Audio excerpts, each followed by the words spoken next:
বিসমিল্লাহির রহমানির রহিম। আসসালামু আলাইকুম ওয়া রাহমাতুল্লাহি ওয়া বারাকাতুহু। বিল্ডিং কাজ শুরু করলাম আজকে 3 বছর চলতেছে। রাজমিস্ত্রির পরামর্শে কাজ করা আর বাজারে যে দেই এর সাথে কোনো মিল নাই। এখন নিজের কাজ নিজে করতে হইব, ঠিক আছে। এই যে বিল্ডিংয়ের কাজ করার সময় আমরা যে ছাদের উপরে রোড রাখি, এই যে রোডে রং দেওয়ার পরে কী অবস্থা হয়েছে, দিছিলাম যে রং দিলে রোডটি ভালো থাকবো, কিন্তু রড আরও নষ্ট হয়েছে।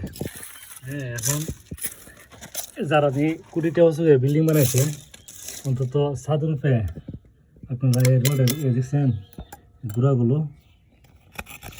জঙ্কা ধরে গুঁড়াগুলো নষ্ট হয়ে গেছে।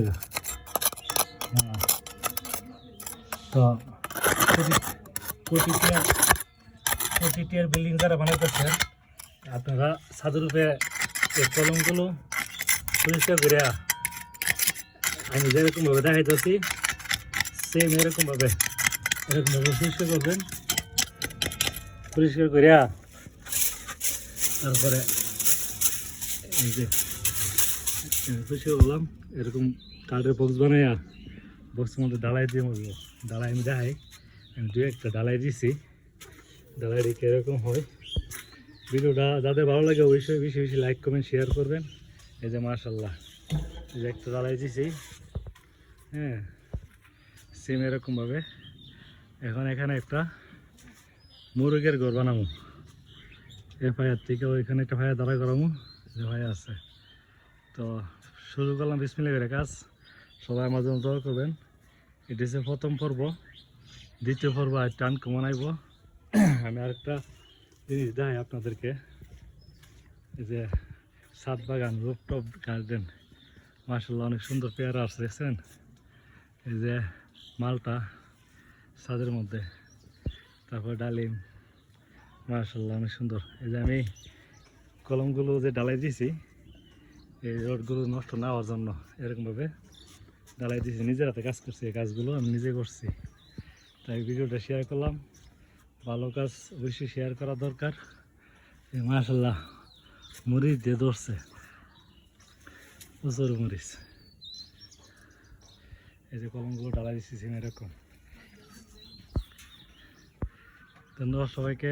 আসসালামু আলাইকুম ওয়া রাহমাতুল্লাহি ওয়া বারাকাতুহু। আমার ভিডিও ভালো লাগলে অবশ্যই লাইক কমেন্ট শেয়ার করবেন আর সাপোর্ট করবেন, পাশে থাকবেন। ধন্যবাদ সবাইকে। আসসালামু আলাইকুম ওয়া রাহমাতুল্লাহি ওয়া বারাকাতুহু। এখন এই ফিলারটা আমি এই কলমের ভিতরে দেবো।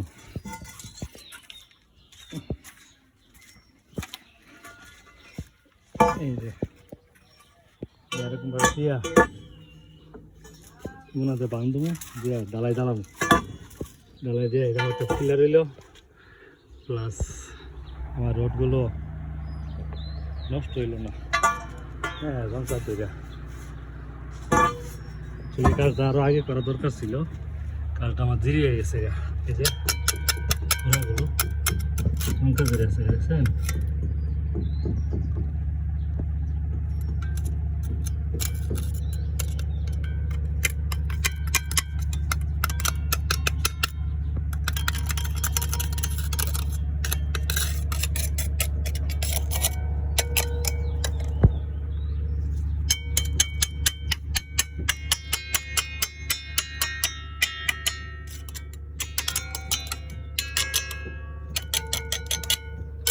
আলহামদুলিল্লাহ তারা বাঁচাইছে, তাড়াতাড়ি দিকে ফেলছি। যে আমরা প্রতিটা বিল্ডিং বানানোর পরে ছাদের উপরে এই কলমগুলো ডালাই দেয় না। নর্মাল সিমেন্ট বালু দিয়া এই কলমগুলো ডালাই দিয়ে রাখলে রডগুলো নষ্ট হয় না। পরবর্তী 2-3 করলে পায়াগুলো মজবুত থাকে, শক্তি পায়। ধন্যবাদ সবাইকে। আসসালামু আলাইকুম ওয়া রাহমাতুল্লাহি ওয়া বারাকাতুহু। যে কাজ শুরু করছি সবাই আমার জন্য দোয়া করবেন।